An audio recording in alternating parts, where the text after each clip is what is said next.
তো এখন আমরা চলে এসেছি জমিদার বাড়ির ভিতরে। এই যে দেখতে পাচ্ছ, জাস্ট দেখো,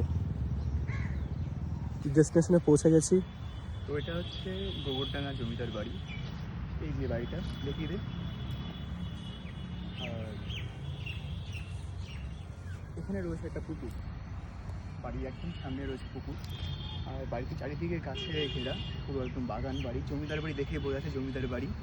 আর খুবই সুন্দর জায়গা, মানে ফটো তুলতে চাইলে আসা যেতে পারে। কিন্তু একটা কথা, আমার একটা কনফিউশন আছে যে এরা অ্যালাউ হয়তো করবে না সবসময় ফটো তোলার জন্য।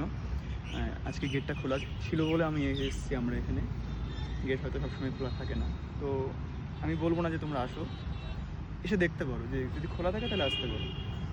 মেঘলা মেঘলা আকাশে সুন্দর জমিদার বাড়ি।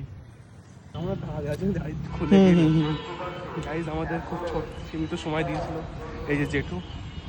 আসলে ভিতরে কাউকে অ্যালাউ করে না, আর এখানে কেউ ছিল না যে আমরা কথা বলে ঢুকবো, তো আমরা চলে এসেছিলাম।